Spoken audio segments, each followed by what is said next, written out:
Hello there, good evening, and welcome here to Prog Monster. My name is Murph. I am the host of this show, a show dedicated to progressive rock and other forms of rock music. So, we're here doing an episode on Sunday night of Two Music Commonalities Compared. This is the new series of episodes that I'm doing with Ben because we kind of did away with Ben's album challenge. It had a year and a half run, but it was getting a little bit monotonous and it's getting a little bit drawn. So we've given it away and we packed it in, and now we're doing this series, which I think is a little bit more interesting. And I've enjoyed the first couple of ones we've done. So the one we're doing today, Ben has given me two drummers with some very similarity drum styles. So first of all, this one drummer, of course, we know as Ringo Starr. There's a picture of him right here. And on this album, too, which one is he here? Yeah, the one by my finger. So, sorry, moved it the wrong direction. I'm just trying to get my finger where it's supposed to be. So we got a picture of him here on the Rubber Soul album, and another picture of him here where my finger is on the Revolver. Two really good albums. I really like these albums, and his drumming is one thing about Ringo Starr is his drumming is the backbone of the Beatles, in my opinion, and that is something he has in common with this drummer from the Rolling Stones, Charlie Watts. Backbone, both of them. This is the Let It Bleed album, and this is the Emotional Rescue album, which this was actually my second Rolling Stones album, but I don't think it's as good as I originally thought it was, but still pretty good album. So anyways, Charlie Watts, Ringo Starr, both of them, I wouldn't call either of them flamboyant. They're not flamboyant. They're not solo drummers. They're like drum solos and stuff like that aren't their forte.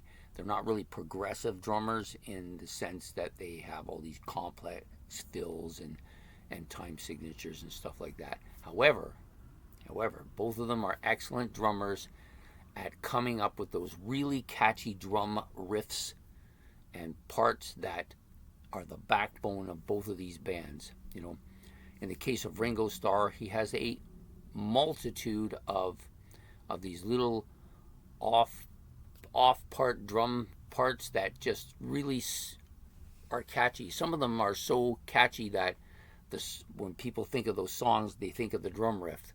He is excellent at that particular aspect of his drumming. A tireless kind of worker when it comes to that type of thing. And he also sings as well, which is something that Charlie Watts does not do. However, there's lots of good stuff on all of their albums. He's one of those guys who comes up with these little kind of shuffle beats, I would call them. You know, like shuffle beats, but they produce the back sound to the Beatles stuff and really get people in the right mood. And Charlie Watts is very similar to this in that particular regard. He is really good at giving that back feed for a lot of the Rolling Stones albums, actually most of them. He's again not a fantastic solo drummer. He doesn't do it. I imagine he's pretty good at it, but they don't. Them and the Beatles just never did that kind of thing. He just was basically the background type guy, but held the beat together. Really good riffing parts, little fills, really good. Super great at putting together those memorable feels. You know, like Satisfaction is a good example of this. That little part where the guitar riff is in there, and then it stops and you hear the drum parts in the background really tying the rest of the song with it. This is an excellent kind of way to do stuff. I always think, when I think of Charlie Watts, I always think, oh yeah, so that guy is going to make the hook part of the Rolling Stones really catchy. And I think I think Ringo Starr does this, maybe not to the extent that Charlie Watts does it, but he does do it, and he does it in a little bit of a more of a shuffly way, I guess is the best way to put it.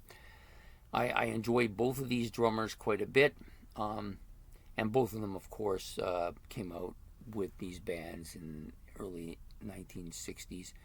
Charlie since has passed away, but Ringo's still out there doing his thing. Two excellent drummers. I think if I had to replace, well, in the case of the Beatles, because they're no longer in existence, it's not a big a deal, but if the Beatles had continued like the Stones did and something had happened to Ringo Starr, it would be difficult for that drummer coming in. He could maybe be okay going forward because the new stuff would be more of his style, but it would be difficult for him to go back, I think. Not necessarily learn the riffs, but get that feel too. And, it's the same with Charlie Watts. You can put somebody in there who can play the parts, but the feel is also there. And I think it would be difficult. And I've seen that it has been difficult to replace him. The drummer they got now, he's not bad, but I can tell the difference right away when I listen to the music, because there's a couple tracks that Charlie Watts did on their new album too that really show what his speciality is. So anyways, two excellent drummers. I highly recommend people to go and kind of listen to listen with intentness to these two drummers and see what it is that they bring to these bands. And I think they both bring quite a bit. I do like them both. I didn't initially like Ringo Starr much when I was younger. I thought I was like most people. I compared everybody to John Bonham and Neil Peart and those type of drummers. And if they weren't solo masters, I thought less of them. But I was mistaken by doing that. So now in later years, I've come to appreciate the different things that they both do. So anyways, I hope you've enjoyed this episode of Two Music Commonalities Compared, featuring Ringo Starr and Charlie Watts of the Rolling Stones. So Ringo Starr is not with the Stones, though. He's with the Beatles, just in case anybody got confused by that. Not that anybody would. Anyways, I hope to see you next week with another episode of this series. Please hit the like and subscribe. It's much appreciated. Any comments about anything I've said or about the two drummers, you can put those in the comment section below. And we will see you next Sunday night. Take care and have a good one. Bye.